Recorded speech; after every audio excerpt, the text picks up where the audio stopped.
Steven, Yeah. it's good to see Eric Lee Mug again, my friend. I still can't get the timing down of that little countdown we do when we go live and I retweet the thing. Still getting it, but I got it now. You still got to plan it out where you got to hit the retweet thing before time runs out. Yes. Yeah, I try to do that every It's time. like a bomb. What? It's like a bomb. You got to react in time before it goes off, and you got to time it out. You're on live. It's a weird, complicated thing. MacGruber.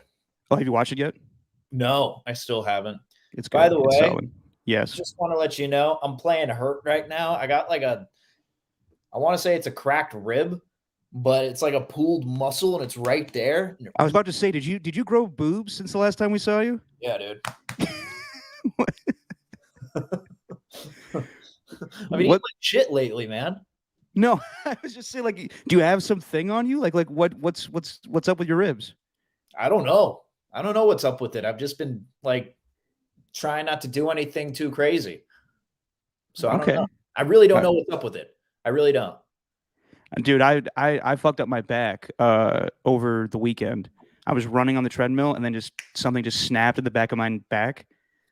And like all weekend at the studio, I was just like the old man, like I can't run. I can't bend down. I can't do shit. Which treadmill was it? Oh, the one that works. The other one that just sits in the corner. I don't really run on. God, it's so weird. At least I have both of them working. I don't know. Whatever. Yeah. Welcome, everybody. Just your opinion, man. Steven is back. Steven, it's been too long, my friend. How are you? Yeah, I'm all right.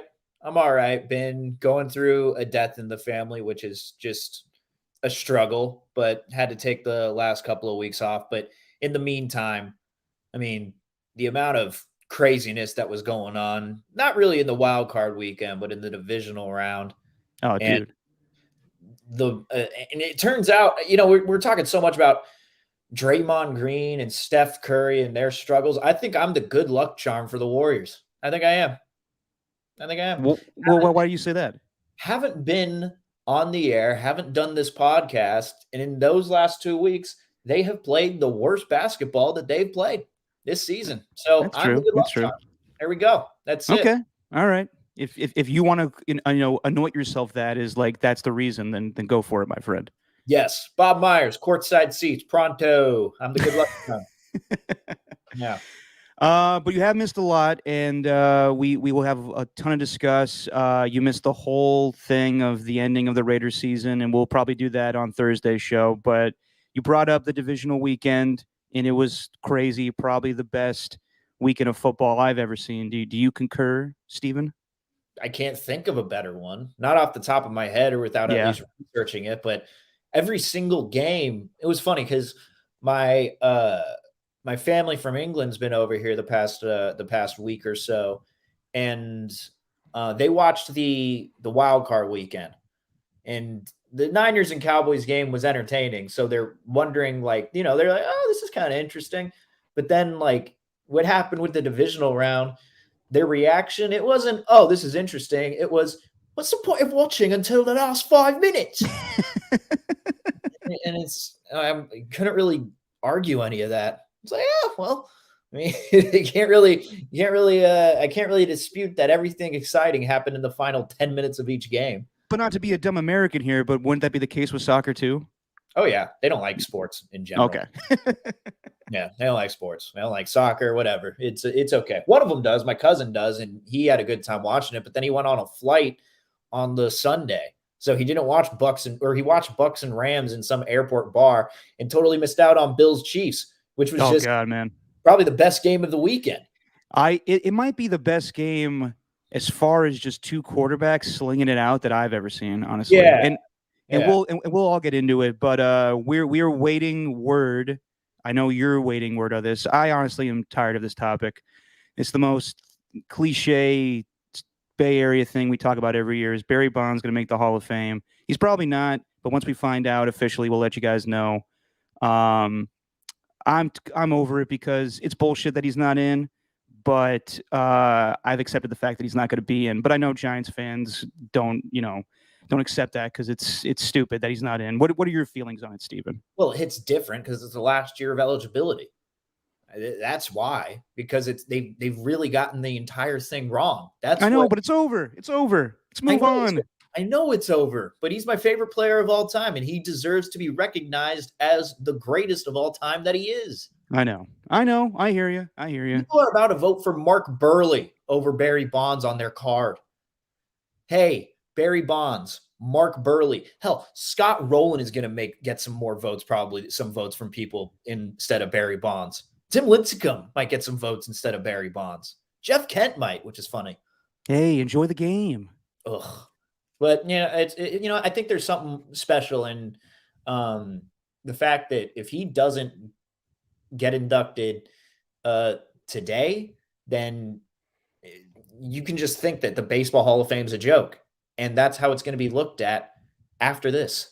Sure, I mean, it's going to be great that people are that other people get recognized, but the fact that Barry Bonds isn't in, how can we really take it serious? No, I felt that way for a long time, man. I think like everything from Pete Rose to Roger Clemens, and now they're going to change their tune probably on Alex Rodriguez and guys that have done steroids just because they're on TV. Right. I don't really like, last time you were on, you suggested that Rob Manfred get acid thrown in his face. So you're everything going on with Major League Baseball right now is just ridiculous. Yeah, well, I was going to say, like, we kept you away for 2 weeks just so you won't get canceled for suggesting that we throw acid in the face of Rob Manfred. It was a joke. It's a joke. I didn't mean it. Just said it. I know. You're upset.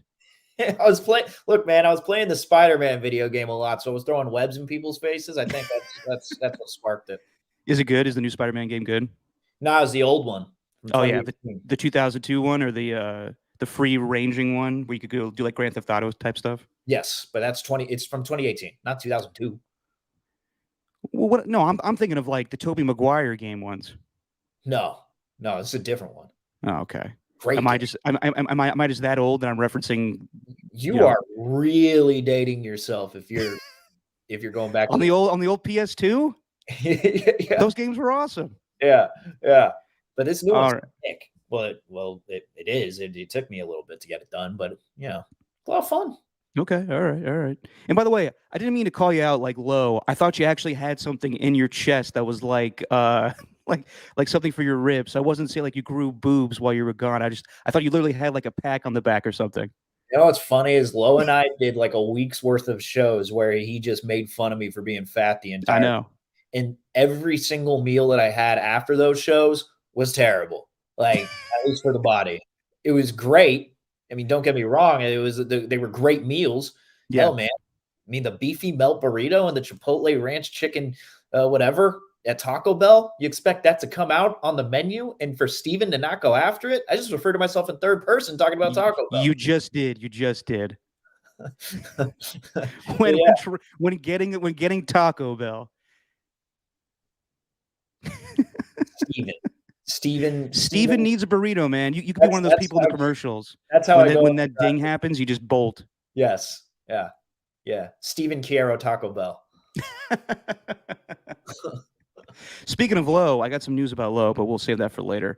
Real quick, Steven, we'll talk about all 4 of these crazy divisional playoff games, but we got some big news today, and then it was kind of on the forecast of happening.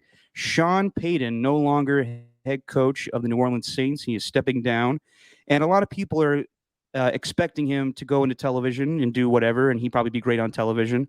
I see some people tweeting out that the Raiders should go get him. That's not going to happen. He's not going to coach this season. The Raiders are looking at, I think now they're narrowing it down between Jim Harbaugh and Todd Bowles, who they're interviewing today. Yeah, I just don't see that happening for the Raiders. I see old Raiders head coach Dennis Allen becoming the new Saints head coach, but I don't see Sean Payton joining the Raiders.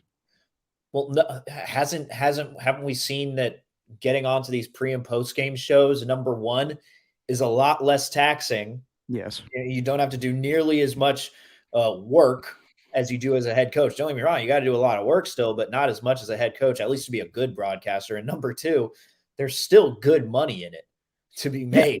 I mean, isn't Tony Romo proof of that? Isn't that why Peyton Manning probably stays within the Monday Night Football booth with Eli, because he can make a ton of money off of it? Isn't that why we do isn't that why they do media in their post playing or post coaching careers? I mean, it's just a better option. I don't know why. I mean, you've won a Super Bowl as a head coach. You could do it with another team and cement your legacy, but I'd do the exact same thing. I didn't want Sean Payton anyway. I like Jim Harbaugh, and as a joke, or excuse me, Jim. Good Lord. And as a kind of a joke, but not really, I want the Raiders to interview 49ers offensive coordinator Mike McDaniel. Because Mike McDaniel. Who? The dude is weird. He is weird. I was talking about him last podcast with Alon. Just because you reference Mike Jones and have, cool viral videos talking about sweeps, I understand he is a genius when it comes to X's and O's, and he could very well be a good head coach, but I don't know if he's ready for that. I don't know either, but he's funny. And he's funny. He's interesting. Looks a lot like Logic, the rapper. He does. He started out one interview. It was before they played. David Ortiz elected to the Hall of Fame. So Big Papi. No surprise. Convicted for steroid use in the Hall. Barry Bonds not going to be in the Hall. Number one. Yeah. You be our baseball tracker. Whenever you see Barry Bonds news, just shout it out. Will do. But it was before the first game against Green Bay during the season, and it was a Sunday night game. And Mike McDaniel does his press conferences every Thursday. Mm-hmm. And he starts out, before he let the interviewer or the reporters talk, he starts out the interview just walking right up to the podium. Is it game day yet? I really wish it was Sunday. I think the players wish it was Sunday too. We are just fired up for Sunday night. Yeah. I hope you're ready. He was like just going on and on and on. It was great. No, he's goofy and fun. I just don't know if he's ready for that moment yet. But you know what? He could be. I think I heard the Miami Dolphins are the front runner for him right now. And then, the Raiders don't have a GM right now. So they're interviewing Todd Bowles. It's just Mark Davis conducting the interview. Good luck with that, man. Oh, God, I forgot about that. I forgot that Mayock was gone. I can't. Yeah. No, we will go through all the Raiders stuff because you missed out from them getting to the playoffs to losing the playoff game to everything that's going on since then. We'll do all that on Thursday. But let's talk about these playoff games, Steven. Real quick. Hang on. Yeah, go for it. Barry Bonds, Roger Clemens, and Curt Schilling were not chosen for the Hall of Fame in their 10th and final year on the Writers' ballot. They're expected to be on the Today's Game ballot in December. So there you go. So what does that mean on the Today's Game ballot? It's kind of like the senior committee in the Pro Football Hall of Fame. Okay, so they still have a chance. I think there's still more chances to get in the Hall. And I guarantee you, once Rob Manfred is gone and you get a commissioner who doesn't care so much about steroid use, they're probably going to create some sort of random thing so that they could bring in guys like Clemens and Bonds. Schilling made it known last year that he doesn't even want to be involved in the Hall. He just said, get my name off the ballot if you're not going to vote me in. And he could have gotten voted in. I think he had like 62% of the vote when you need 75. So I think there's actually going to be like a Hall of Fame class that's created for guys like Barry Bonds. I wouldn't be surprised if that happens. The outcasts of baseball. Yes, exactly. Yeah. It'll be in the back section of the Hall of Fame, like cobwebs and shit. You got to turn the light on. And like the janitor will be like, this is where all the outcasts are. Yeah. I'll say this, just real quick on Barry Bonds.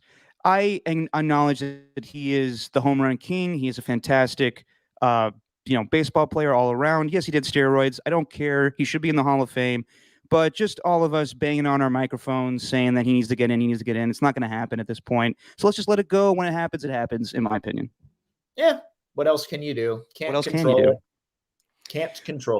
You can't control it. People need to stop getting angry about things that they can't control, like football games. So Saturday night, in the blistering cold, we get the 49ers and Green Bay Packers in a game that I thought the Packers were going to win. And for 54 minutes and 19 seconds, it looked like that. Even though the Packers weren't doing much besides that opening drive touchdown with A.J. Dillon, the Niners weren't doing anything offensively. they just find a way to win, man. It is one of the more improbable victories I have ever seen. Just a team, you look like it's over, and all they do is just block punts, uh, and they win the game. And it's incredible what they've done so far. We'll get in depth with it, but Steven, your reaction to the Niners 13-10 win over the Green Bay Packers? They were averaging like negative 0.8 yards per play at one point in the game, like in the third quarter or the second quarter. I'm just thinking, how is that even possible? And then I think they got a completion. I forgot who it was to. I think it was to Ayuk or something. Garoppolo didn't get any help from his receivers. They kept dropping everything in that first half, so I don't really put that all on him. Man,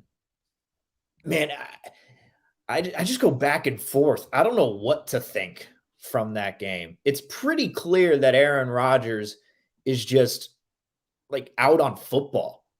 He just doesn't seem to want to win anymore. He does just because he's in the playoffs and he's doing it for the Green Bay fans, but it doesn't seem like his heart is 100% invested in it.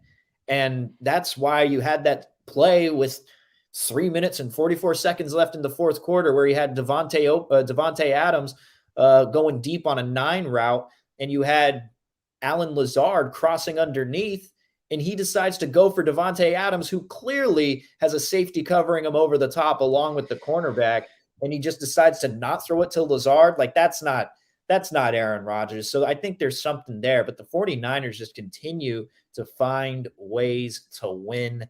I don't know how. It was because I've kind of gotten used to the Niners being that winning type of football team. Like in 2019, I remember going into every game like thinking, especially after week 5, week 6, oh, they're gonna win. Like they would get on this pace where they'd score an opening drive touchdown and they'd go 11 plays downfield and they'd take 10 minutes off the clock. And it's just like, oh, it's going to be another one of these games for the Niners again. And you know they're going to win it. Didn't feel like that in this game. But the entire time I'm thinking, how are they going to do it? And it turns out that they do it through special teams. Yep. A blocked punt, a blocked field goal later, and you're in the NFC Championship. It's crazy. Yeah. It is absolutely nuts. Like, we were all watching that game in NFL Network, and it was just shocking because, like, it just seemed like the Packers had it. And I know they were only up 10-3, but they were just thoroughly in control of that game. And I'll say this: the Packers dominated the game, but they never took control of it through the opportunities that were given to them. They had the 70-yard pass to Aaron Jones right before halftime, and they should have scored on that drive. Right. And right after that, Nick Bosa causes a fumble, the Packers fall on it, and then they block a field goal, and it's squandered opportunities for the Packers. Then, like you were saying earlier, Steven, Davante Adams, he was having a huge game in the first half, and the Niners had a hard time covering him. And then they figured him out in the second half. They double-teamed him, and they forced Aaron Rodgers to go to other guys. And the Green Bay Packers can say all they want about how we love our wide receivers. We got Davante Adams, but we're happy with Allen Lazard and Marquez Valdes-Scantling. But they don't go to them in the playoffs. They don't trust them. So that's why Aaron Rodgers forces that pass over the middle to Davante Adams when he has an open Allen Lazard. And Randall Cobb was active for the game, and that's the guy that Aaron Rodgers banged the table for. Like, if I want to stay here next season, you guys got to get me Randall Cobb.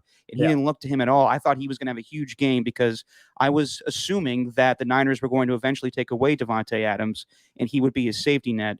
But, yeah, the Packers just didn't rely on their other guys.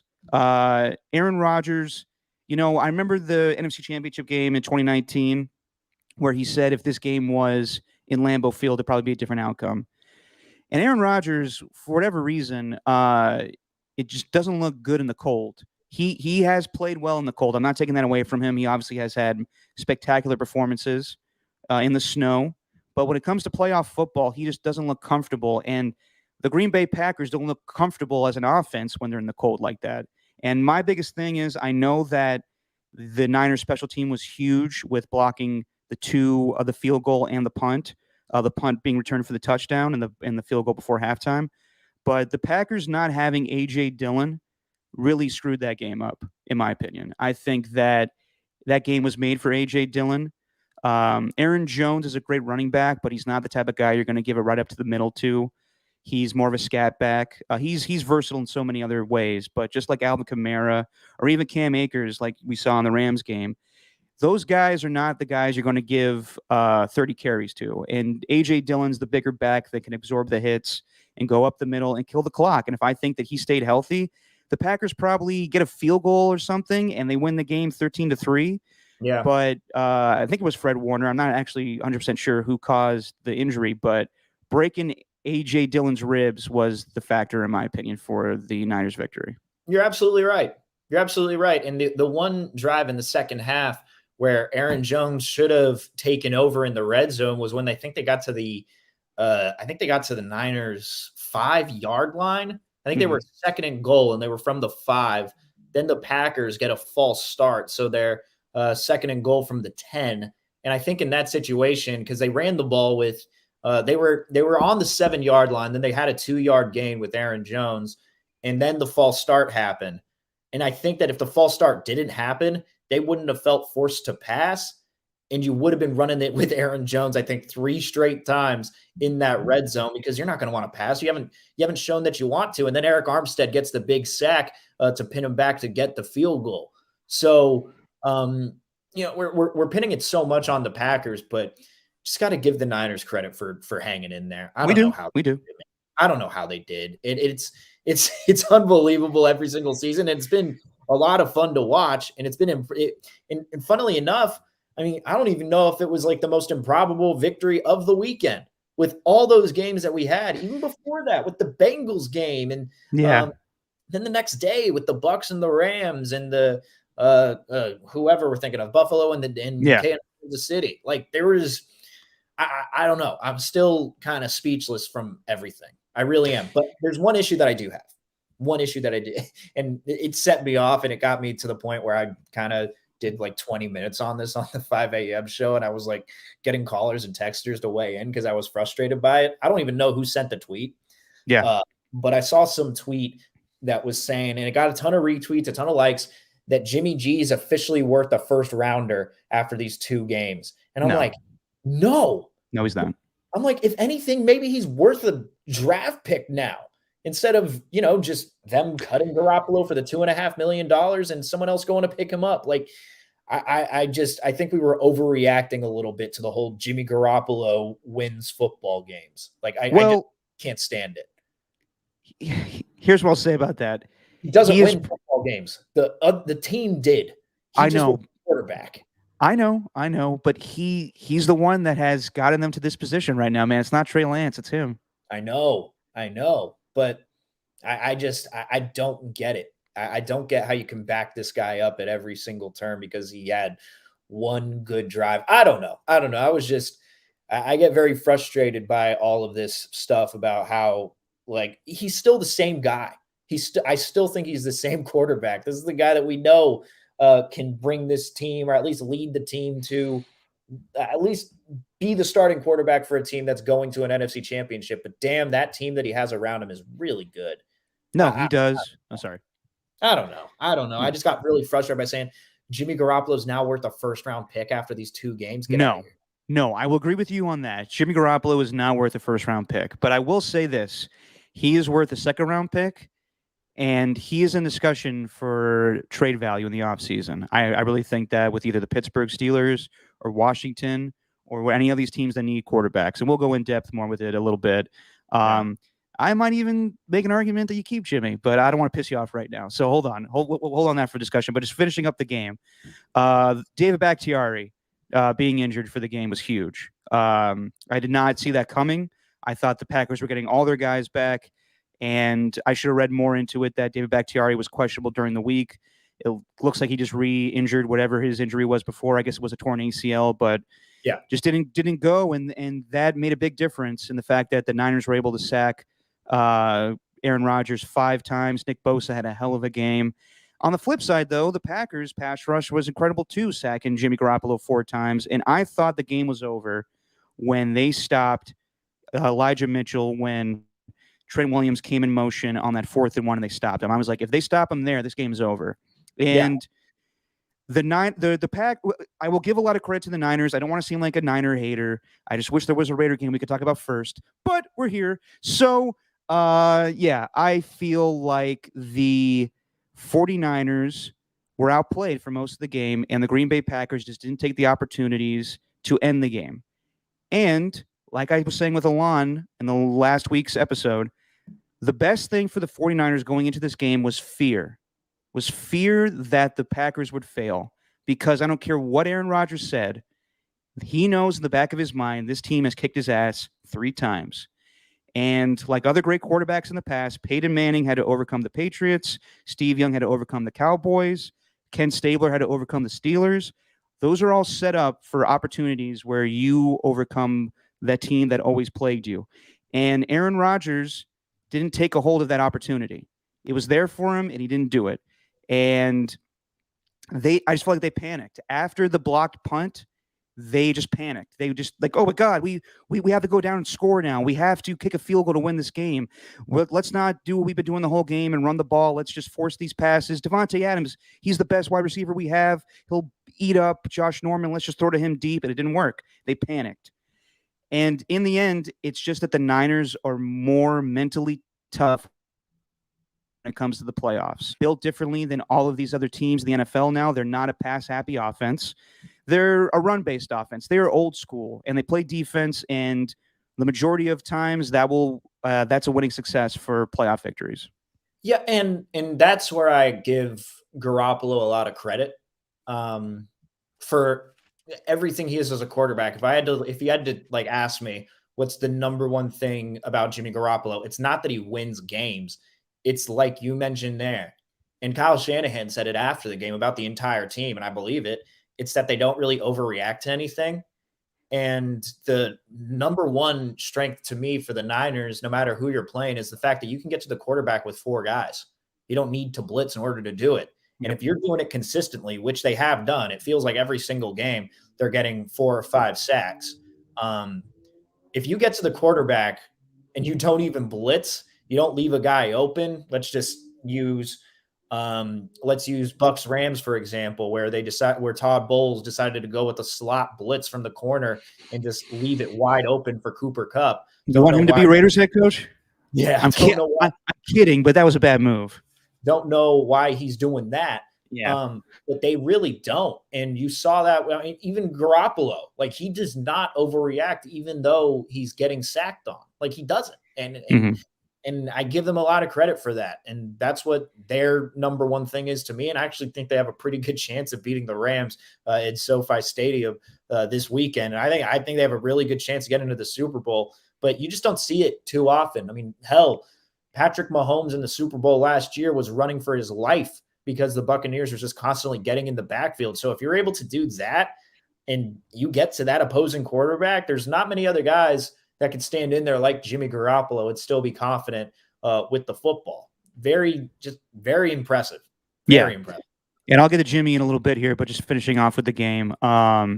Just 49ers, their offense didn't do much for most of the game, and Jimmy didn't have a great game. He threw a bad interception to Adrian Amos right before halftime. Mm-hmm. But the offense, I don't know how they do it, but it comes up clutch when they need to. So they block that punt, touchdown. They cause a 3-and-out, and they're set up perfectly to go win the game. And, of course, Deebo Samuel on a 3rd and 7 runs right up the middle and gets it to set up a field goal. It's ridiculous. I don't know how they do this. Like, you would think in that situation, like, well, they weren't moving the ball most of the game, so, this may go to overtime. But, of course, it's a clutch situation. Robbie Gould has been hit or miss this whole season, and he makes the field goal to end the Packers season. And I give a lot of credit to the defense. An amazing game. DeMeco Ryans deserves head coaching interviews because they haven't missed a beat since Robert Saleh left. The special teams, amazing. And I know we all kind of shit on special teams, like, people say it's a third of the game, blah, blah, blah. In this game, it was extremely vital. And then, Kyle Shanahan just getting his team mentally prepared for this game. He always does. And Jimmy didn't play fantastic, but he did enough to win the game. And I'll just end on this with Shanahan. People could say what they want to say about Jimmy. I know that he's not the best quarterback. I know that he does the right things, but he doesn't also do the amazing things to make this team, an explosive offense. He's a smart player, but I understand people want more. So if they don't make the Super Bowl, if they don't win the Super Bowl, there's an argument to be made, obviously, to have Trey Lance play next season. But if he wins the Super Bowl, I think you're running out of excuses. But I'll end on this. We can have a bigger conversation about Jimmy and all that. Kyle Shanahan is an amazing coach, and all this talk during the regular season about whether or not he's good enough, everyone just needs to shut the fuck up. Is that how you're ending it? That's how I'm ending it. Shut the fuck up. That's how you're ending it about Shanahan. Oh man, everything surrounding that game, like the fact that it was so cold and it started snowing in the second half. Yeah. You had Debo limping off. You had Kittle limping off. Trent Williams limping off and ended up having an ankle sprain. Like these guys have been battered and bruised, and yet they still find the ways to win. And I didn't even touch on it because you mentioned it earlier and I didn't even respond, but the 4th and 1 play, like that's the type of play right there where they normally complete that. Like 9 times out of 10, that run is going for a yard. I think Shanahan should feel pretty good about that play call. It's not like you're going to be passing in that situation. No way you want to be doing that. Although I think fans would react either way. I think it's a tough pill to swallow when you say you made the right play call, even though it didn't work. And Debo is absolutely worth whatever money they're going to throw at him. I agree. I don't know what's that going to be. I don't know what that's going to be. I know that Amari Cooper, in terms of overall value, I think he's making 5 years, $100 million, which is the most total money that's made over a contract for a wide receiver. I forgot who is making the most average. I think it's DeAndre Hopkins, who's making like $27 million a year, something like that. Cowboys are talking about trading Amari actually too. What's that? Cowboys are talking about trading Amari too because the contract's ridiculous and they don't think they get enough from him. Well, there you go. But he also has $60 million guaranteed. So I wouldn't be surprised. I wouldn't be surprised if Debo gets that same type of contract. I wouldn't be surprised if he gets 5 years, $100 million with a little more guaranteed on top of that. I mean, yeah. Or you get a short-term deal because he is, after all, the reason why we didn't think about Debo this year, all the talk was about Ayuk. He needs to be your number one guy. The reason we didn't talk about Debo is because of the risk of injury, going back to his time in college. And that's what you do run the risk of this year. So maybe it's more of a 3-year deal that's upwards of, $20 million a year with a little more guaranteed than $60 million that Amari's getting right now. But whatever it is, I think he's worth it. I think you absolutely take the risk. You do not find guys like that out of nowhere. Yeah, no, I agree. He is probably the most versatile offensive player in the league right now. Just his ability to catch. He's a great wide receiver, and I know I've sound like a broken record. It's different the way Cordell or Patterson does it. He is more of like a shifty, just fast speed type of wide receiver that you could play at running back. Debo is just big and physical and is equal parts great possession receiver and hard-nosed runner up the middle. I've never seen anything like this. It's old school football of guys playing two ways. I agree with you, Steven. The 49ers will have to make a lot of moves in this offseason. If they, even if they win the Super Bowl, they'll have to make some moves. But it'll be interesting to see what they do with Debo going forward. But just to talk about Aaron Rodgers. He doesn't run low either. He doesn't run low. He runs like Eric Dickerson, just high. And you remember when we were talking about like the running back for the Raiders, and we're talking about whether Latavius Murray can be the successor to Darren McFadden. Mm-hmm. A lot of people's knock on him was that he stands up too high and he doesn't run low. Yes. Yep. But like with Debo, and Latavius would get tackled all the time, but Debo, he just stands up, and with his 6 foot, 215-pound frame, powerful. He just runs through dudes. It's unreal. And then when you see him in press conferences, and Tommy Call actually, and I did a show one time when we were talking about the 49ers roster. And Thomas Call the third. Yes, we were doing a 4-hour show, and he said that he interviewed Debo. Really? Yeah. Tommy went to the Senior Bowl, and it was all about Debo. Yeah, and he said that, dude, he had this look in his eye, like you do not want to mess with this dude. He's coming. Debo coming. Yeah, he's like he has this. He's like, I can't explain it. He's like, you have to see it for yourself. So when I do watch him at the podium, I kind of get where he's coming from. Like Debo's just a tough ass dude. Yeah.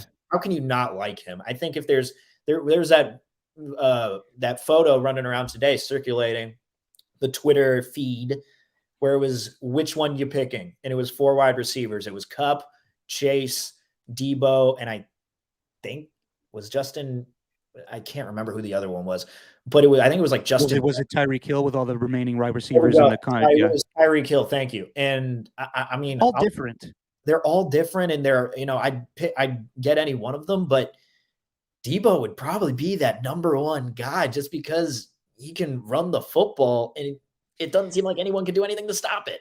Yeah. I mean, Cooper Kupp is an amazing wide receiver. So is Tyreek Hill. So is Jamar Chase. It's just different. Like it depends on what offense you use too. Like Debo Samuel in a different offense is not doing this stuff. It's just the creativity of Kyle Shanahan coming up with this. So, well, it's not. They were short of running backs when they decided to put him exactly. in. But even in 2019, when they had Raheem Mostert and Tevin Coleman, they were running with Debo Samuel on jet sweeps. So he always knew of his running ability. But just switching gears here to the Packers real quick. Aaron Rodgers, I don't want to talk too much about his future because there's a whole ton of time to talk about that stuff. But just the fact that he comes up short again, goes 0-4 against the 49ers, doesn't have a passing touchdown.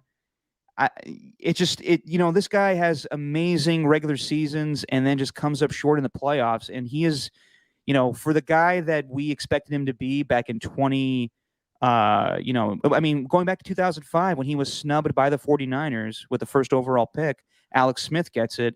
And he vows from that day he'll get vengeance on the 49ers. He never did. He won a Super Bowl, but it was early in his career. And ever since then, he's had massive, massive playoff disappointment. So just your reaction, Steven, to Aaron Rodgers failing once again.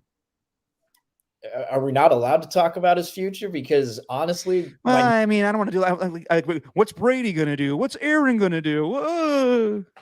How does it not fascinate you? It fascinates me, but not today. Let's talk about the games. Why not? All right, fine. What do you want to say about Aaron Rodgers' future? There are no more games for the Packers. This is the only time we're going to talk about it. Like, and until, by the time that Thursday... We got a whole offseason to talk about this shit. I know. But my number one stance is I don't think he's going to come back. I really don't know how much he loves football. If he's one of those guys, I'm not going to. Do you think he's going to retire? I think so. I'm not going to act like I know the dude, right? He's had 2 straight MVP caliber seasons. I'm sure he's got plenty left in the tank. But from the outside looking in, he does not seem like a guy that enjoys football. Maybe, at least now, maybe that's just because of his time with the Packers. But I could be completely wrong about that, but the only way that you're going to be back in the good graces of fans, because he's hearing it from every angle now, ever since his immunized comment. Even though I disagreed with it, I had family members who were, totally against Aaron Rodgers just because of his whole stance on vaccinations and everything like that. They were really pissed at him. So they wanted him to lose for that reason. And I think there's a lot of people that echo that sentiment, as much as I disagree with that. But what do people feel about Nick Bosa? I know. That's what I'm saying. I'm just saying, you throwing stones. They don't know Nick Bosa. I know. But if you told a casual football fan about everything wrong with these football players, they wouldn't be a fan of any team at all. That's what I'm saying, though. That's what I'm saying when people pass off information when they're watching a football game, and you're just like, oh, well, if you don't like that guy, you should hear what this guy did. Right. But then I really don't think there's anything that he can do to get back into the good graces of fans unless he wins another one. Because right now, the way people think about him, it's like you mentioned, he can't really do that much in the playoffs. Hasn't done it since 2009. But he's probably going to stay. I don't think he will, but he probably will, because I'm wrong about everything for the most part. I don't know what he'll do. I just think it's interesting that we think that he, I understand, I guess in the contract, it says that he has the right to get a trade, but it's not like he's a free agent. The Packers still own his rights. So at the end of the day, I think it's going to be very hard for them to move him, but there's plenty of time to talk about that. If there's any team... Bro, they're so screwed once he's done. Well, I know, but so screwed. They're in cap hell. It's the same reason why Sean Payton's leaving today. The writing is on the wall that this team is going to have financial struggles going forward with the cap. So if there's any time to get value on Aaron Rodgers, now's the time. Like, same thing with Sean Payton. If it's a time to leave, it's time now, because I don't know what you're going to do with the Saints as far as like getting a quarterback and all the, the money that you don't have. So, yeah, I don't know what's going to happen with Aaron Rodgers. He is at an all-time high of being hated when it comes to his off-the-field stuff and what he does in the playoffs. So it'll just be interesting to see what he does. I would not be the least bit surprised if he retires as well, just because it's been a hellish year for him. Through thinking that he was going to get traded, to all the stuff that happened in training camp, to finally showing up, to the immunized stuff. I think he's just tired of everyone having an opinion on him too. So he would probably like to get away. And Steven just got away from me. I don't know what happened here.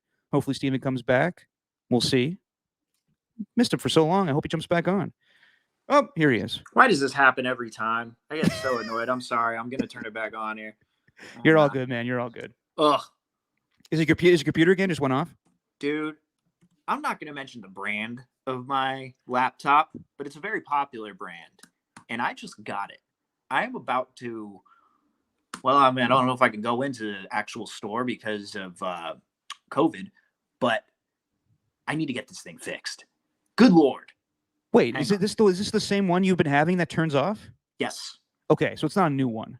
No, Okay. But it's relatively new, all things considering. And you know what? It's on me. It's on me. I'm not going to blame anyone else. It's on me for. Can I guess the brand? Go ahead. Windows? No. Apple? Yeah. Oh, there you go. Yeah.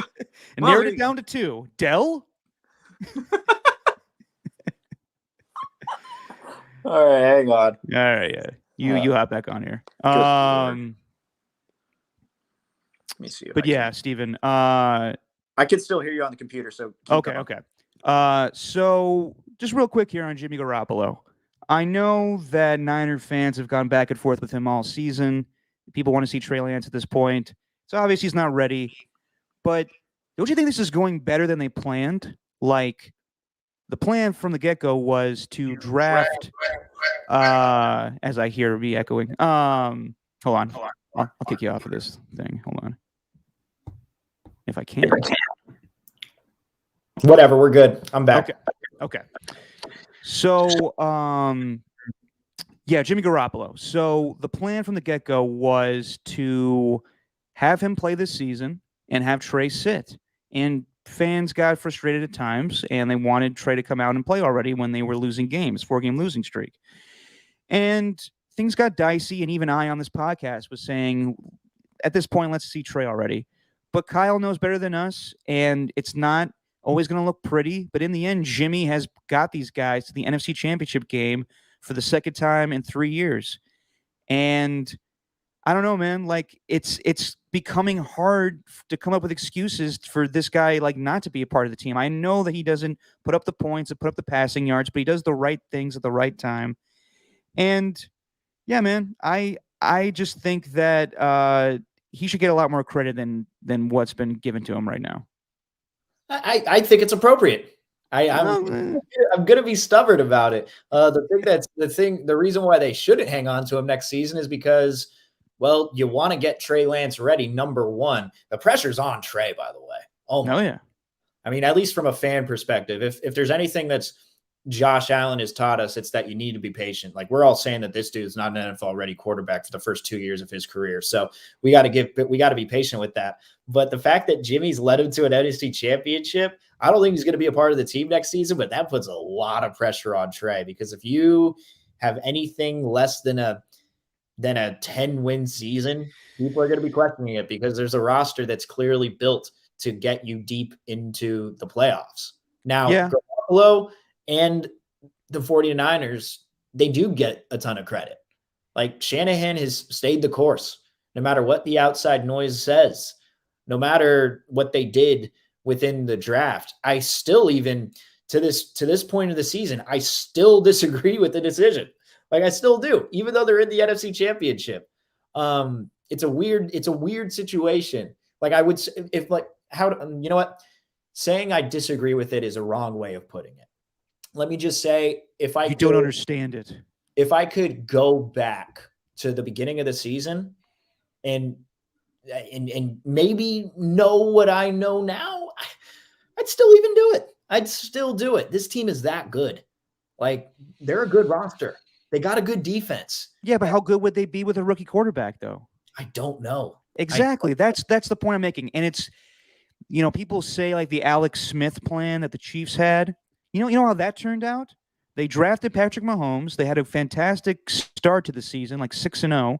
Then they started losing games with Alex Smith. And then they lost in the first round to the Tennessee Titans. This has gone better than that. And now you want to get rid of this guy? I get it. He's not putting up passing yards and touchdown passes. It's very similar to like Ryan Tannehill in a way, but I think Ryan Tannehill is a better quarterback than Jimmy Garoppolo. And we'll get to him in a second here. But it's just becoming hard. That's all I'm saying. It's becoming hard to like say like this guy got you to the NFC Championship game. He got you to the Super Bowl. And I understand, you want to upgrade. Jared Goff won a playoff game last year for the Rams, and they got rid of his ass. I understand. Rich Bisaccia, same thing. He may be gone soon. Most likely will be. You upgrade. You upgrade where you're weak. And I just think it's becoming difficult because Jimmy just fits this team very well, but they want to get better. I understand that's the whole point of getting Trey Lance. I just don't know if it's going to go as quickly as Niner fans expect it to. You know what makes me question a lot, like everything that the 49ers do, not question it, but I really wonder what it looks like in the film room when defenses are game planning for them. Like, what are they thinking? Because I swear, and again, it's not an indictment on Jimmy, but man, their players are always wide open down the middle of the field. And it's like, they're always open in those situations. Like, what does Kyle Shanahan do? What kind of looks does he give them? Because that's all Jimmy can do. Now, he's had made a couple of nice throws outside the numbers. I'm not going to say he hasn't made any, but a majority of the season, it was all just down the middle of the field, and it's always open. I don't know how they managed to do that. It's crazy how those guys are, because you know what's coming. It's going to be a 6-yard slant. That's Jimmy Garoppolo's bread and butter. I don't know how defenses haven't figured it out yet. And you know what? I'm going to stop being stubborn. I was wrong. But this is also the scenario that I think they wanted to play out, though, right? They wanted to play out this way, where they maybe get deep into the playoffs, go on a little run, create some value for him. Yeah. And just offload his contract after the season along with the trade and maybe get something back that you don't have this year, which is they don't have a 3rd round pick this year, right? I don't believe they do. They don't have a 1st and 2nd. Didn't they trade the 3rd? Wasn't it the 3rd for Lance? Oh, I'm not going to act like I remember everything, but I know it was 2 1st rounders and a 3rd rounder for him. Yeah. So, and you get that back. I mean, look, all power to you. But it also depends. Like, if they get past the NFC Championship and Garoppolo has a good game, like, that's the way I think it's going to have to be. If they do want to win this game, I think Garoppolo is going to have to play much better than he's played. He has to throw a touchdown pass for one thing. If he does that, I think the conversation could get interesting. Yeah, we'll see where it goes, and most likely scenario is Jimmy is not with the team next season. But every win is kind of changing my mind on this, and it's incredible that he's won 2 playoff games, and his stat line for this playoff run is 2 interceptions, 0 passing touchdowns. Yeah, who'd have thunk that one guy who had 9 touchdowns with 0 interceptions, with like an average of a 75% completion percentage, and then the guy with no touchdowns and 2 interceptions is the one who gets in, whereas the guy who threw 9 touchdowns and no interceptions, that's just crazy to me. That definitely is crazy, and we'll get to that game in a little bit here, but let's run through these other playoff games that happened over the weekend. And it was fantastic. Like we said, the weekend was incredible, but it all started on Saturday afternoon where the Bengals went into Tennessee, and I thought this game was going to happen with the Bengals winning. I just thought that the Bengals were more... it's kind of like the 49ers, where they go in with no expectations. And those are the most scary teams. The ones that you didn't think were going to be here, just kind of sneak into the playoffs, are probably here a year too early if you're the Bengals. Like the 49ers, just to go back to them for a second, they have beaten the teams that have expectations. And usually when teams have expectations, they get panicky and don't know what to do. They beat the Cowboys, who always have expectations. They always got to win. The 49ers are just happy to be here, so they beat them. Then they go to Green Bay, and of course, the Packers have expectations with Aaron Rodgers, and then they kick their ass. And then this next week, we'll talk about it more, but the expectations are for the Rams, this big flashy team, to not only host an NFC Championship game, but host the Super Bowl, and they have expectations. The 49ers, once again, are just happy to be there. They're the most dangerous team still going, and it's incredible. But same thing with the Bengals. They are just happy to be in the playoffs. They have their first playoff win in 30 years. They beat the Raiders. And it was the demeanor of Joe Burrow after that victory over the Raiders, where they asked him, "So, Joe, what do you think about this first playoff win in 30 years?" And he was like, "It's nice, cool. Don't really care, though. This is not our goal. We have bigger expectations." Yeah. And it's crazy when the teams that nobody else have expectations for, they have their own expectations, and they expect to go into Tennessee and kick their ass. And it's just incredible that I've never seen how many games in the 2006 Raiders season do we see Aaron Brooks or Andrew Walter get sacked 9 times and get shut out? All the time. Exactly. Joe Burrow won a fucking playoff game doing that. That's incredible. Yeah. That front four of the Titans defense was just getting after him. But the key for me in that one, and something that the Bengals were able to do that let's just use the Patriots, for example. They weren't able to do against Tennessee before during Tom Brady's last season, but it was stopping Derrick Henry in the fourth quarter when it mattered. 2 runs, only 3 yards gained on the first run, no yards gained on the 1st and 10. They stuffed them there, forcing Tannehill to pass. Because if you get positive yardage on that first down, you're in a 2nd and 7, 2nd and 6 situation. You're probably running the football again so you could get to 3rd down and manageable, and you're just running out the clock. But instead, they forced Tannehill to pass, and then he ends up throwing the interception. I can't believe that. 9 times Burrow was sacked, and he still had a good game. He still had a good game. Like if it's a 49ers Cincinnati, Super Bowl, I'm not mad at that. Like, I'm not mad at that. It's going to be a good game between the Bengals and the Chiefs, but that game against Tennessee, you're getting past them, especially after having a first-round bye. Woo, dangerous. Yeah. Titans, every time they've had a first-round bye in their history, they've always lost the first game. It's incredible. I thought that they were going to use Derrick Henry too much, and they did. And I understand he's been their bell cow for so long, but it was just a lot to throw on him for the first game back in, 10 weeks. He breaks his foot back in week 8. Didn't look great. There was that 2-point conversion they go for with him and the 4th and 1, where he just didn't look as powerful as he used to be. And he's still going to be a great player. I don't doubt that. But it was just the fact that he didn't play in so long that he looked a little rusty. And yeah, Ryan Tannehill, he looked worst at the worst time. Just throwing 3 god-awful interceptions. Though he threw an interception on the first play of the game, I think the first play of the second half, and then one to end the game. And it was just 3 interceptions at terrible times. You could say what you want about Joe Burrow getting sacked 9 times. He didn't fumble any of those times. So whether it was just, holding on to the ball too long, which he probably did, or the fact that his offensive line is not great, and that's the risk you run where you have a great player like Jamar Chase, but you ignore a need you have at left tackle or right tackle. So I think that the Bengals did enough to win that game. They were just the smarter team as far as just not turning the ball over. And yeah, I think that this is the first of many Bengal playoff wins to come. I think that they'll be a great team because of their quarterback going forward. Yeah, the only thing that's really missing within the AFC, at least within these playoffs, because I think you're going to see Joe Burrow a lot. You're obviously going to see Patrick Mahomes a lot, Josh Allen. I think, as those guys stick with their teams within the AFC, you're going to be seeing them in the playoffs all the time. The only guy that's missing really is Justin Herbert. Like, that's the only young up-and-coming quarterback who has high expectations. I think you're going to see a lot with that dynamic with those 4 guys. The AFC's in very good hands.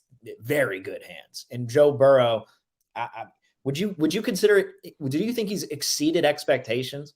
Man. Coming back from a torn ACL and MCL and getting this team to the AFC Championship game, it's really impressive. Really impressive.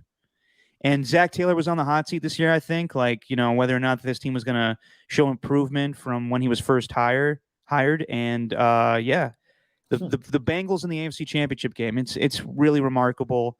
And we'll see what happens with the Titans now. I don't expect Ryan Tannehill to be gone, but I do expect them to cause a little competition for him going forward, kind of like they did with Marcus Mariota, whether it's drafting another quarterback or picking up one in free agency. I just don't think that they can go into the playoffs again with, Ryan Tannehill being so-so. And the reaction he had after that field goal, that McPherson hit, like we got some strong leg kickers in the league now too, between Daniel Carlson being clutch, obviously Justin Tucker, McPherson, Matt Gay, even though he came up short on a 47-yard field goal, which was interesting. But just Ryan Tannehill's reaction was priceless when McPherson hits that field goal and he just sits on the sideline like, yeah, ooh, that's not good for me. Yeah, no, they're gonna. I don't know what Tannehill, dude. I don't know because you could see him make some fantastic plays. Even the Titans, maybe it's good coaching. Maybe you don't put it all in the quarterback. It's such a team game. Tannehill's another guy that you go back and forth on, because if he doesn't throw an interception in that situation, then we're talking about a completely different type of dude. He had one bad game, but we've also seen him have really good games before. Mm-hmm. Just the fact that he didn't do it in crunch time. I don't know. I don't know. He was 7-8 years with Miami. It was just a weird career overall for Tannehill. Good enough. Yeah. Good enough, but you know what? You have a bad game and your team comes up short and it just doesn't work out. I really don't know when it comes to Tannehill. He looked terrible. Yeah, he didn't look great, and it's interesting. Like, that team was resilient all year with him playing well without Derrick Henry. Right. And AJ Brown's AJ Brown's a great wide receiver, but he was injured for a lot of games, and they just found other guys. Alon was telling me last week they set a record for most players played in a season with 91. It's incredible. I feel like we never saw Julio Jones actually play, even though he showed up in spurts here or there. I don't know what his future is with the Titans going forward. I think Mike Vrabel's a great head coach, and he got the defense to play a lot better than they did last season. But they got to find a way to, just like the Green Bay Packers, it's very different, but have their regular season success translate to playoff success. Yeah, yeah, and I think Mike Vrabel can win a Super Bowl at some point. I think he's going to be around for a very long time. That much I'm sure of. I don't question Mike Vrabel as a head coach. I think he's going to be leading a team at one point once he gets a younger quarterback, one who can actually lead the team somewhere. Yeah. And then we go to Sunday's games, and I was expecting the Rams to kick the Buccaneers' ass, honestly. I know that Tom Brady is amazing, and he usually doesn't win in this, or doesn't lose in this round. But just the Buccaneers' injuries, I thought was way too much. Between Ryan Jensen being out, Ryan Jensen played, but he was hurt, and it was Tristan Wirfs that was out. Yeah. And Antonio Brown stuff, Chris Godwin being out, Ronald Jones being out. But then we heard that Andrew Whitworth is going to be out too, and that was like, okay, I don't know if the Rams can handle the Bucs pass rush. But Joe Noteboom has filled in great at left tackle, and he's kind of better as a pass blocker than Andrew Whitworth is at this point in his career. But Andrew Whitworth is a fantastic run blocker. Let me just say this about the game. I know this game got crazy, and we'll go in depth with it of how the Rams looked from the first half to the second half. But this is exactly why the Rams wanted to upgrade from Jared Goff to Matthew Stafford. And Matthew Stafford has looked bad at times this season. I'm not denying that. Throwing 4 pick sixes, throwing 17 interceptions. He did throw 41 touchdown passes and a fuck ton of yards. But there are times where he looked, not great, and people question, is this guy as good as Jared Goff? Or, I mean, he's obviously better than Jared Goff, but is it going to be the same end result? We're seeing the Detroit Lions version of Matt Stafford now. Oh. Yeah, exactly. Pad Stafford, or whatever the fuck people want to say. Yeah. Or Matt Padford. I don't even know the right nickname for it. But he's been playing excellently the last 2 weeks. Is excellently a word? I don't think so, actually. As soon as that came out of my mouth, I was like, that sounds really stupid. He's been playing excellent. Excellently? The hell's that? Yeah, I sound like a Ninja Turtle. He's been playing excellently, man. Oh my God. He's been playing smart, excellent football. God, Steven, you've been gone for 2 weeks. I don't know what the hell was wrong with me now. So yeah, he played smart against the Cardinals. He didn't have any turnovers. He didn't light up the stat sheet in that game. They ran the ball mostly. And then this game, he just outdueled Tom Brady. And Tom Brady did play well, but that final drive was amazing. And I know that it was more so the Buccaneers coverage, but him just standing in the pocket, delivering to Cooper Kupp, I thought Matthew Stafford played a fantastic game. And yeah, as far as the first half, the Rams dominated. Injuries were too much for the Buccaneers. I thought the Rams' talent was finally shown between Aaron Donald and Von Miller, and especially Odell Beckham just being, kind of the go-to guy in the playoffs the last 2 games. Even though Cooper Kupp has put up amazing numbers, teams have been, taking him away, so Odell has been able to eat. But yeah, man, I thought the Rams looked like what everyone expected them to look like in the first half, and then things got weird in the second half. I'm so happy for Stafford. Number one, because of all the haters and even, you know what, and for my personal well-being too, when I got called an idiot football fan for thinking that Stafford's a good quarterback. Who called you that? Text line. Oh, I know I'm not supposed to take it seriously, but that bunch one of bullies on that text line. I know, but what's funny is even with the Rams, Sean McVay. I mean, I understand Stafford fumbled the football, but Sean McVay put him in a situation where they weren't going to win that football game. And a lot of it would have been on Stafford. I mean, Cam Akers, at least among the fan bases, because Cam Akers, I mean, the dude had like 20 carries for 40 yards or something, and he still kept trying to run the football, run the clock out instead of trying to put it away for a 2-score game. I didn't understand that at all. Like, McVay, what are you doing, man? And he's lucky that Todd Bowles called that blitz on him. He really is, because if he didn't, then I don't know if we're seeing the same outcome. I think there's questions about McVay. Stafford didn't like save his job. McVay wouldn't be on the hot seat at all or anything like that. Right. But Stafford certainly saved that game and saved himself from being the scapegoat when Sean McVay didn't give him a chance to win. Look, I'm happy for him. And I actually want the 49ers to win because I want to see them go to a Super Bowl, because it's just, I think it's going to create for fascinating discussion. I think that 49er fans are just waiting for another one since 2019. But if the Rams do win, the only person I'll be happy for, number one is Von Miller. I'll be happy for him. Number 2 is Aaron Donald. I'll be happy for him. But none of those guys are going to top how I'd feel for Matthew Stafford.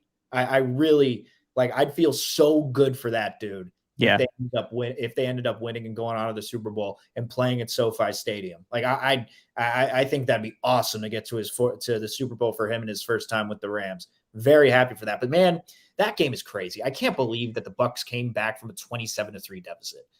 I can't believe it either. Yeah, it was wild, especially when everybody is like, 27-3 lead, kind of like 28-3 lead with a Super Bowl with the Falcons. Let's see Brady do this. And I was like, you got to be kidding me. This is not going to happen. Shut up.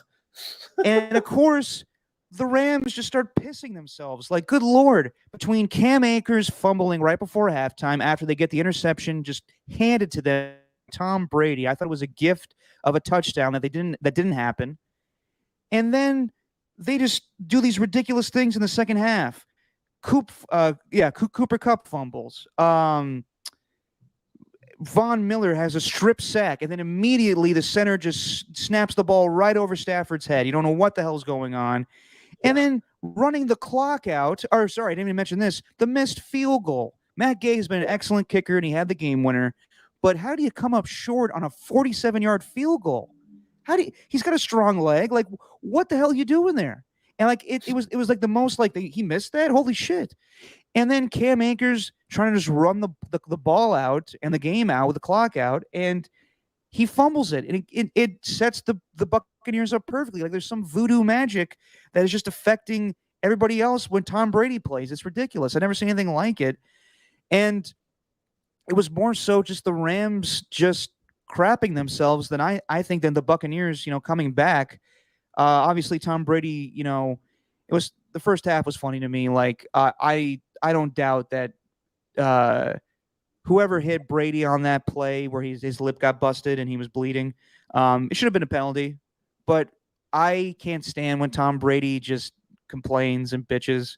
So him screaming to the refs like, you didn't see me get hit right there. I was like, yeah, good for Ed Hockley Jr. to be like, fuck you, Tom Brady. I'm throwing a flag on you. I was shocked that when I forgot who was commentating on that game. It was Al Michaels and Collinsworth. It was Al Michaels and Collinsworth, right? Okay. I was shocked when they mentioned that it was the first unsportsmanlike conduct penalty he's had in his career. Yeah, because no one ever does it. Because Tom Brady just gets away with everything. The way he speaks to refs, and all these other guys get flags thrown them immediately. But no, he can't do it to the man in the arena. Man in the arena. Got a flag thrown on him. Man in the arena. By the way, have you noticed that the last episode has not been posted? I haven't. I haven't kept up with it. Haven't. Yeah. Okay. Need to. It's like we've said in the past, the B-roll is ridiculous. It's a ridiculous show. I believe, I said this last week, they haven't posted the last episode because either Brady's going to make some announcement on it about he's coming back or he's retiring, blah, blah, blah. Or, as you know, they always have a former teammate to go along with the episode. And this one was supposed to be about his first season with the Bucs. I think that Antonio Brown was in it, and they're trying to cut his ass out of it now. That wouldn't surprise me. Yeah. God, Antonio Brown is acting out. Isn't he doing like an interview with Bryant Gumbel on Real Sports with his lawyer? He is going on HBO Sports tonight to do Real Sports, or just HBO, but Real Sports. And he's doing more ridiculous interviews. I'm tired of the guy. I don't even want to acknowledge it. Wait for that, Bryant Gumbel. Good evening. Welcome to Real Sports. I'm here with a dumbass, Antonio Brown. So when you took off your helmet and your shoulder pads, were you upset or was it a cry for help? With his legs crossed. We'll be right back to the 3-minute warning of the football game. Oh my God. When he used to do play-by-play, it was the worst. I can't you're probably right with that. I didn't even notice. I didn't. I think they expected it to be like a Last Dance thing where everyone is going to be talking about like all the revelations the next day. No one really cares. Yeah. No one really cares. No one cares. No one cares. Because it came, and Alon has chimed in, leave Antonio alone. Was he back with Antonio through the past couple of weeks? What's up? Was Alon all on Antonio Brown's side the past couple of weeks? God, no. He wasn't backing him up.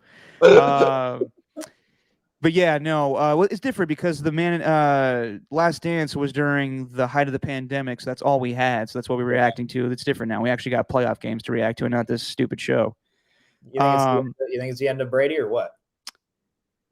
Again, Steven, we got time to talk about that shit, but no, I don't. I think he's coming back. I think Giselle is just, busting his balls and telling him to stop playing, but he's going to play. Legacy, baby. That's what I want to talk about. All through the entire time. You're wondering what we're going to talk about throughout the NFL offseason. You're like, what are we going to talk about? I'd say offseason stuff, trades, legacy. Yeah, sure. We'll do all the legacy, baby. Yeah. We'll do all the legacy talk, and I'll turn into Stephen A. Smith. Brady can't retire after that. It's impossible. Even though it's in our podcast description that we're not going to talk about legacies, we're going to do that anyway. Okay. You do that, Stephen. Do you watch that SNL thing, by the way, with Stephen Yes, A? I did. Chris Redd did a great job of doing Stephen A. I thought Michael Keenan as Michael Irvin was incredible. Yeah. I didn't even hear that episode. Stephen A., you can't say that. The best part was when I want to say her name is Chloe Feinstein. She played Molly Querim, and she goes, all right, everyone, we just want to make you well aware that it's 10 a.m. People are still waking up, and we're acting like a bunch of people having cocaine in the morning. And then Michael Irvin goes, hey, don't invite me to a good time. Yeah, don't tempt me to a really good time. That was great. But just finishing up with the Rams and Bucks, I thought the Rams kind of got a little lazy. I thought Jalen Ramsey wasn't really trying very hard on the Mike Evans touchdown. They got lucky though, man. They stopped them on fourth down numerous times. The Taylor Rapp play, and it's great. It's amazing that Taylor Rapp has come back after 2 years off and is playing pretty okay at safety. But like that penalty call where he hits Mike Evans as soon as the ball hits the ground. Yeah. And the timing of that, it's the right call, but it's just so crazy that if he hits him while the ball is still in the air, that's a different outcome of the game, maybe. Totally. But because the ball lands, it's a after the play penalty. Right. Totally. That was wild. That was was wild. Everything surrounding it. And I think Jalen Ramsey was trying. He just got beat. Finally, Jalen Ramsey got beat. Gosh. I think it was a mix. I think it was he knew he was getting beat and he just let up a little bit. Yeah. Nevertheless, man, I think the Rams deserved to win that game, even though they were going to they were just going to throw it all away. Just because McVay wanted to run the clock out and he was scared of Brady. I think they're absolutely deserving of getting to the NFC Championship. I agree, but real quick, that's a point I wanted to make with, guys like Matt LaFleur and Sean McVay. They are offensive geniuses. I'm not denying that. Yeah. But they have hard time closing out games. When they're not able to run the ball or, keep throwing, they just panic. And it's an interesting thing where like these guys know offense so well, but they just don't know game management situations where what's the best situation for us to just ice this game. Whether I know like they missed field goals and all the fumbles and stuff, but why can't Sony Michel come into that game and run the ball and end the game there? Sean McVay gets too hung up on this is a Cam Akers game. This is a Sony Michel type of game. Like Sony Michel, I think got one carry in that game. Like he's been more of the ground and pound guy up the middle. Like I thought if they give to him a couple runs, like that game's not as dicey as it was. Yeah, they froze up. They make these wrong decisions time and time again. It happens constantly with these dudes, and they'll learn. They're great play designers. They're great with the X's and O's, and game management, I guess, comes with reps. But I can't give an answer on it. I really can't. Certain situations where, for example, Kyle Shanahan, like he's had this issue, and I'm interested to see how it goes. And I've never really paid attention to first half timeouts like I have with the 49ers, but it's like he doesn't call timeouts in the first half just because he doesn't want to give up an interception with his quarterback. It's like, why? You have an opportunity to go and score and get more points on the board. It's little things like that. But yeah, you're right. If they can't run the ball, then they don't know what to do. They don't know what to do. It feels like the defense always comes out on top. Yeah. But yeah, back to the Brady gets him in position to tie the game up. Brady was, making him freak out a little bit. It's an element of fear, the same thing the 49ers had against the Packers. But in the end, like I said, when we started to recap this game, Matthew Stafford had an excellent drive. Cooper Kupp's been amazing. No matter, how many times this guy has been double teamed or whatnot, he finds a way to get open. Just a great route. Those two passing plays to him, especially the one right down the middle. And it was bad coverage. They had Antoine Winfield on him. Just not a good matchup. And it was just reminiscent of when Stafford was like, everybody get down, clock the ball. It just reminded me of like so many times he did that with the Lions, with Calvin Johnson. Yeah. And it was good for him to have that moment where he was clutch. And now some of the haters can get off his back a little bit. So kudos to the Rams. And this all sets up for a great NFC Championship game, third time between the Niners and Rams. I was searching for this stat as you were talking. That's why I was looking at my phone, and I finally found it.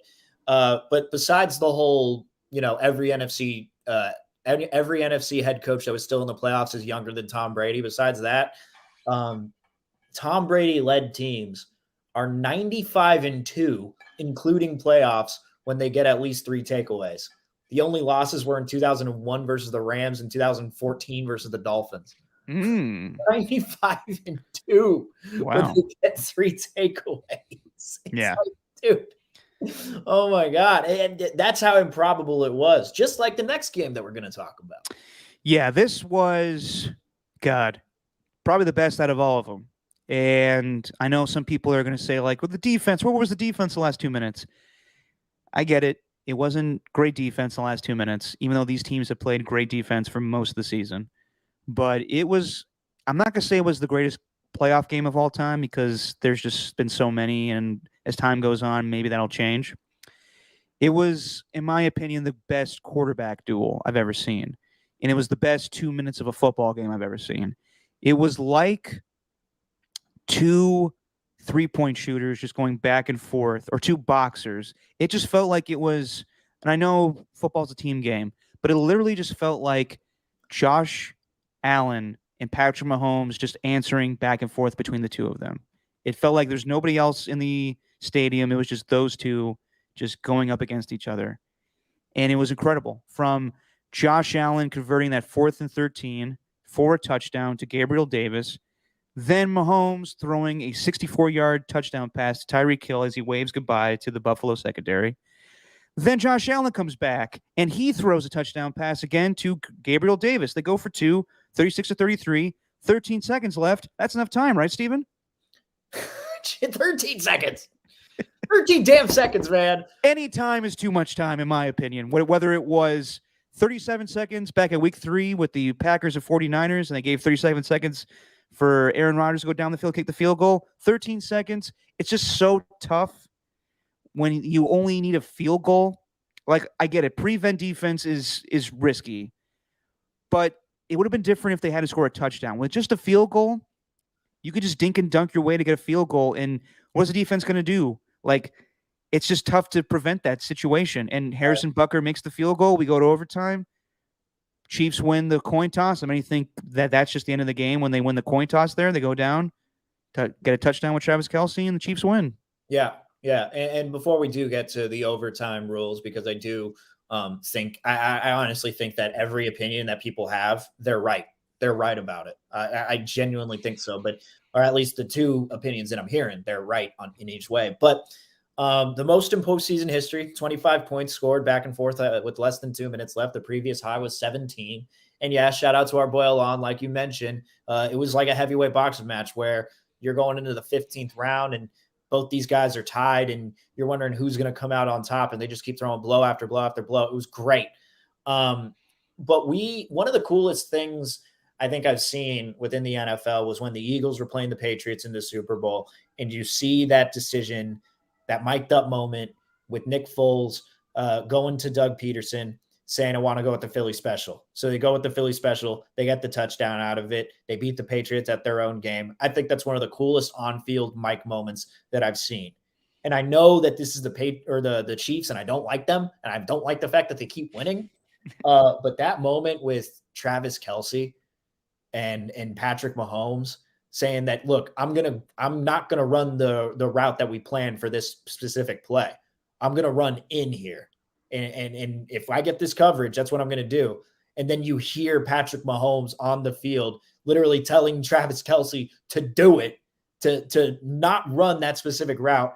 That's a damn cool moment, man. Yeah. That's such a cool moment. I've never wanted to hug a football player like I did with Josh Allen at the end of that game.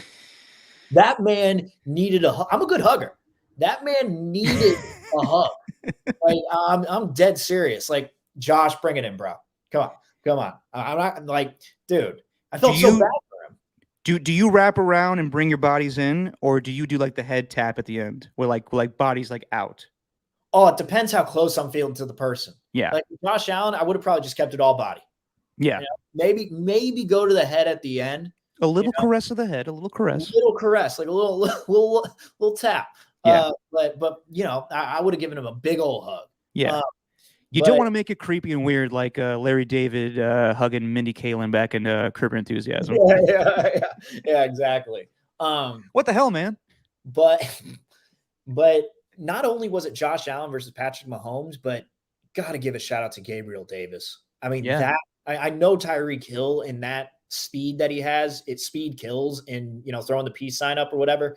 But that route that Davis ran, I think it was on Charvarius Ward when he got him flat on his ass. Mm-hmm. With a little head movement. Kind of reminded me of Amari Cooper a little bit. Amari Cooper has some of the cleanest routes that I've ever seen.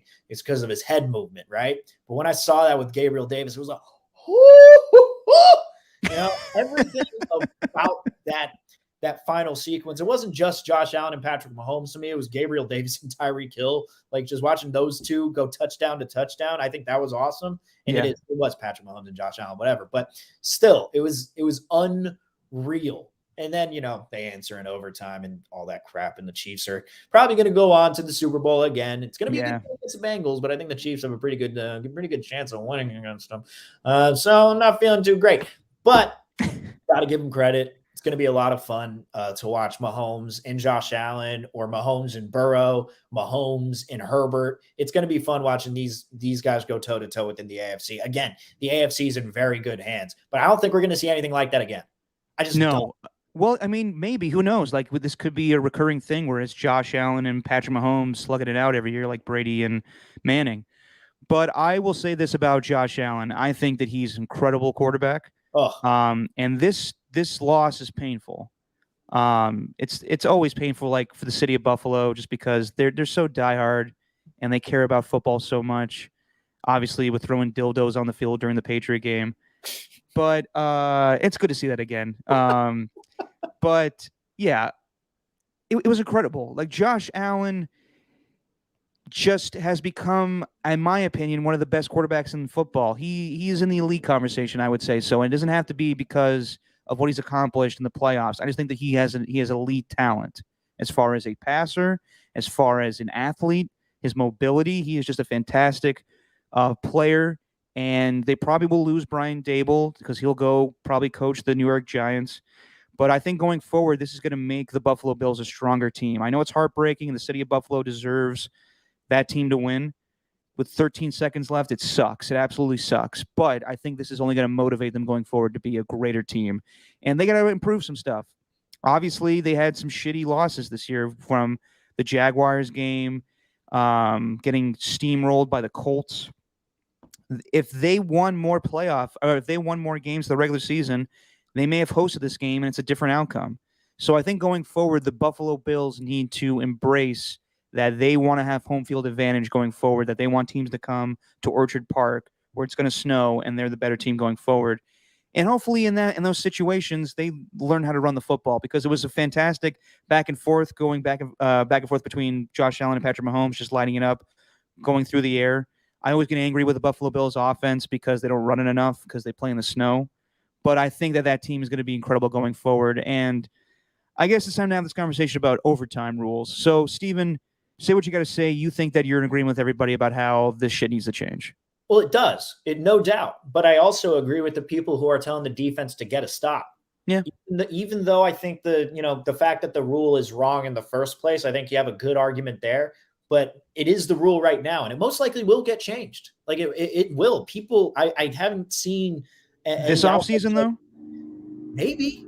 I mean, we've seen the NFL be so quick to do it, like they were with the Saints and the Rams. They tried to, check pass interference calls and review them just because of what happened in that game. I think they could be that swift. The NFL doesn't want to be like baseball, where they get to the point where they have a CBA agreement every 4 years and they just decide to not make any changes. The NFL is swift on that, and I think they're going to do that with overtime.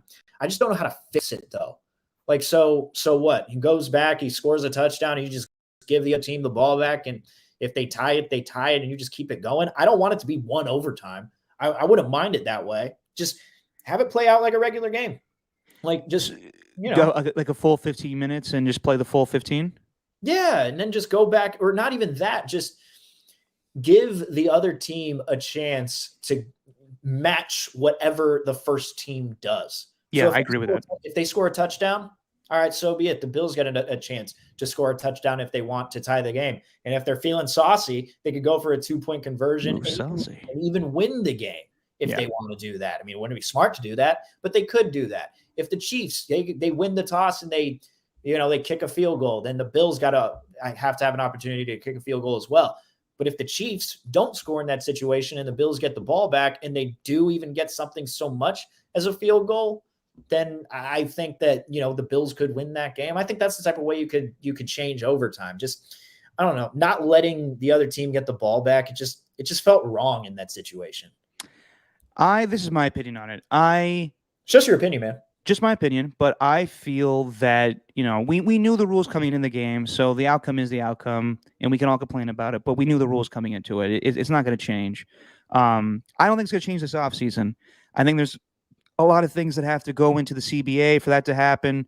This was the same thing that happened 3 or 4 years ago when it was the Patriots and Chiefs in the AFC Championship game. Right. And Brady went right down the field and scored, and Patrick Mahomes never had a chance to answer back. We all were saying how the overtime rules sucked back then, and hopefully things change. It didn't change.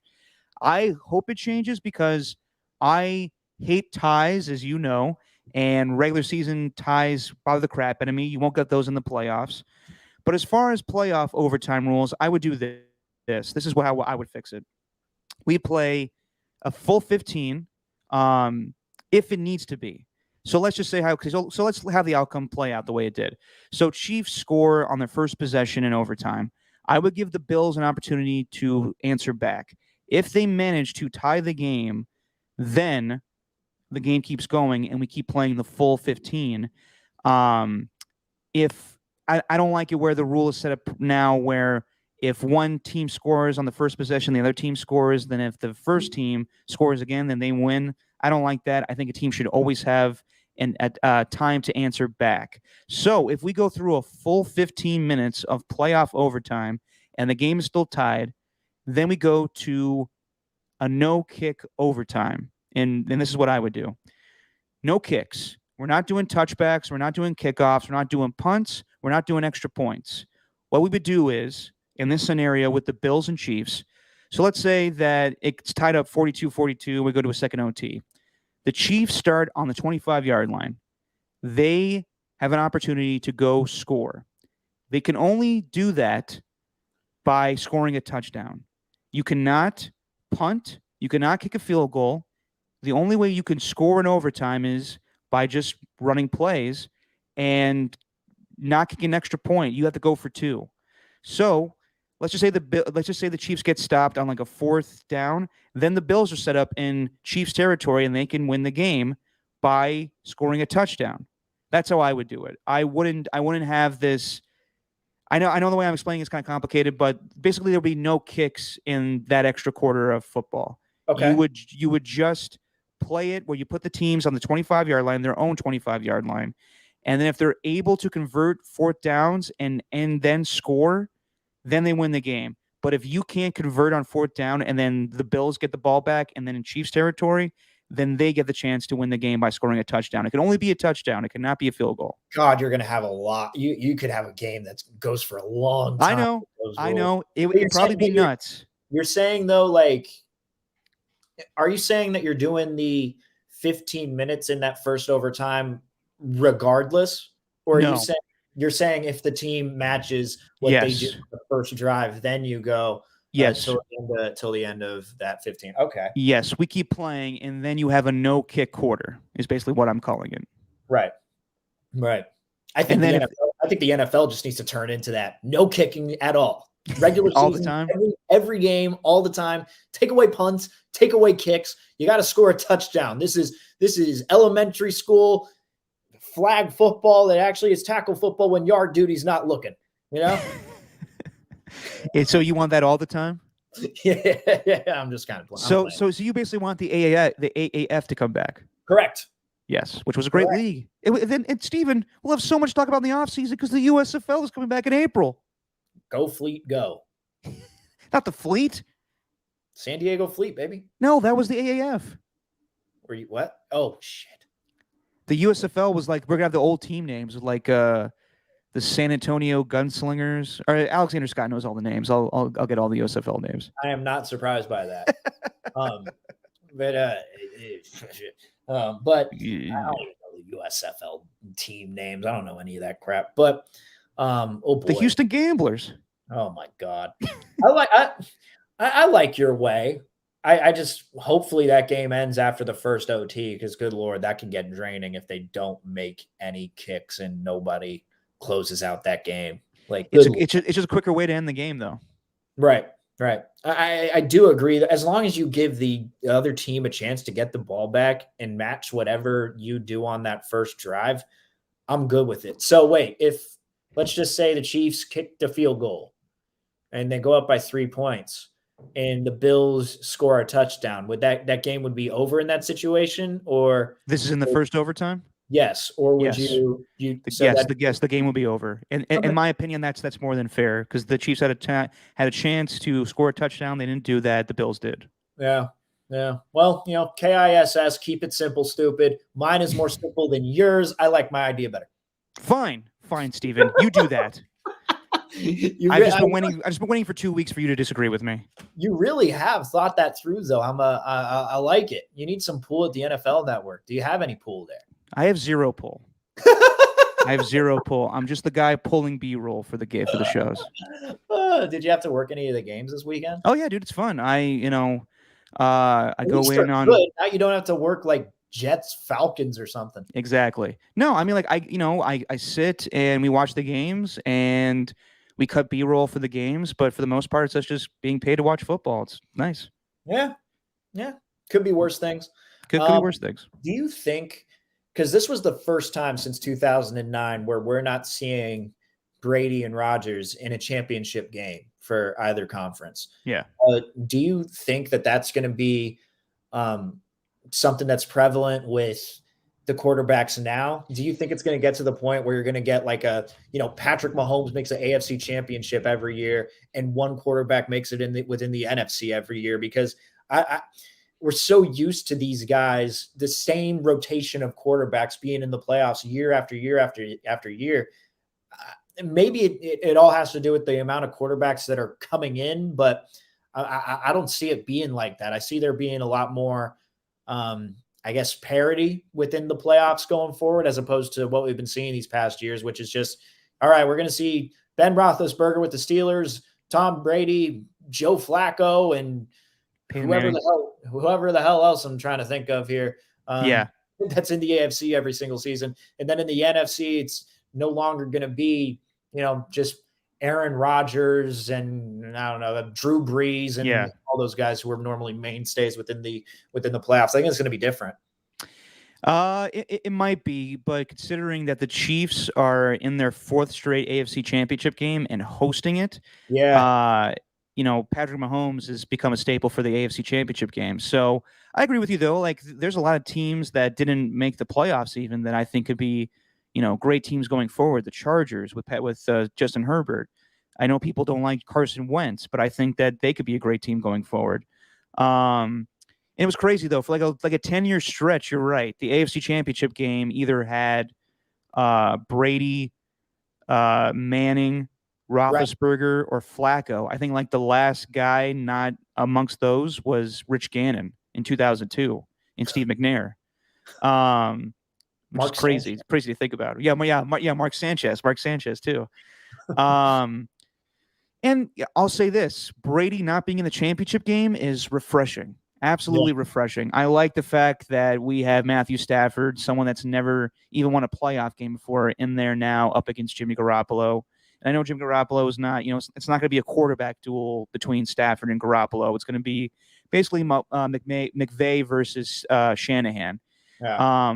If you're going to have your 4 divisional games in the AFC and it's going to be Josh Allen, Patrick Mahomes, Justin Herbert, and good Lord, Joe Burrow every single season, like I'm not going to be mad at that. Like I think you could just see those. Well, what about Derek Carr, Steven? Well, it depends. I don't know. Like, I don't know with Derek Carr, man. I don't know. And that's a tease for the next episode. Ooh. Yeah. So next time we come back on Thursday, we'll go more in depth with kind of breaking down the conference championships. Steven has been gone for a couple weeks, and we'll get his thoughts on how everything ended with the Raiders season and what's going forward as far as the GM search, Jim Harbaugh, if Derek Carr's around.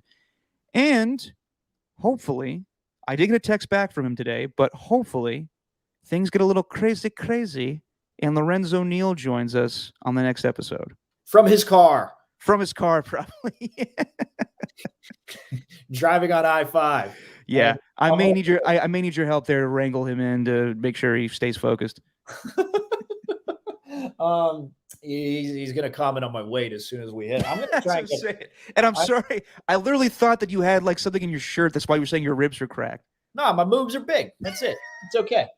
Dude, I need to get a higher chair though. This has been bothering me the entire time. I don't know if you can tell, but I've been very uncomfortable through this show.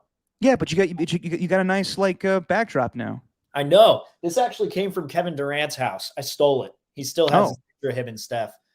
He yearns for those days. Well, yeah. What is that picture? Your head's kind of blocking it. It's KD and Steph Game 3 in the 2017 Finals. Oh, nice. What a time! What a time, man. Celebrating hey, who'd have thought we'd be here now, right? Not me. Not me. Oh, Paul Rudd. Real quick, Steven. You missed our conversation about Klay Thompson coming back. Have you? I know you made fun of the Warriors to start off the show that they haven't been looking as good since you have not been on the podcast. But yep, they're going to show it tonight against the Mavs. Okay, all right. So yeah, what do you think of how they played lately with Klay back and them trying to find their groove again with Draymond being out? Oh, that's the hardest part though. They're not really in a groove with Draymond being out, and Steph's slump, whatever. I think I'm at the point with Steph where like I'm never gonna say like sure you could say he's in a slump, but I'm not gonna say this is how he's gonna play for the rest of the season. No, definitely not. I'm not going to think he's going to be a 32% shooter from three like he's been ever since that damn game against the Blazers where everyone is expecting him to put up 16 threes to the record. Like ever since then, it's been going downhill. I'm not worried about Steph at all. I'm really not worried about the team at all. No, me neither. I'm not. This is January basketball, man. Sometimes guys just, the Warriors already got a shot at the playoffs, and they've been in this situation before. It's January, man. January basketball. These things happen. You can't expect them to be playing at that high of a level for all 82 games. And that game against the Rockets, though, that was sick. Steph hitting it's crazy that he hit his first buzzer beater after the buzzer, like in his career. Right. It's crazy to think about. Maybe that's what led Max Kellerman to saying Andre Iguodala, he'd rather have him take the final shot than Steph. Ugh. Stick to rapping, Max Kellerman. Stick to rapping. But that step back from the mid range, it was beautiful. Loved it. And he has and Zaza Pachulia was on the morning roast on 95.7 earlier, and he mentioned Zaza Pachulia. He said, don't look at his shooting numbers, and he's like, just look at the assist to turnover ratio in these games where he's been struggling. And then it was like 39 assists to 6 turnovers or 36 assists to 9 turnovers. So he's contributing in other ways than just shooting the basketball. He's having a struggle shooting, but I'm not worried about it. I mean, you're a Warrior fan too. I guarantee you're not worried about it. Not worried about it at all, man. It's peaks and valleys of the NBA season. It's a long, long, hard season. Draymond will be back. He just got a little back issue. Hopefully it's not serious. It's kind of sad that, they lost to the Pacers with their B team on the court, and it takes a buzzer beater to beat the Rockets. But they had a great game against the Jazz, and, sometimes things go your way with the ball not landing in. And we'll see what happens tonight with the Mavericks. I don't know if Klay is going to play, but it's nice seeing his face again. And it was nice seeing your face again, Steven. Thank you for coming back, sir. Of course, man. Of course, I'm glad to be back. Actually, you know what? While we're here, let's just look up the latest with Klay because he was questionable. Yeah, I am curious. Back. And I'm looking at it right now. And Anthony Slater got anything? The trending topic is Klay Thompson, but Thompson spelled without a P. The hell? 50 people? 50 people? Come on. Nothing from old A Slater yet. Yeah, nothing yet. Nothing yet. Yeah. All right, we'll see tonight. Yep, we'll see tonight. And we'll see you guys back on Thursday with hopefully Lorenzo Neal if he I love when he texts sure and then nothing after that.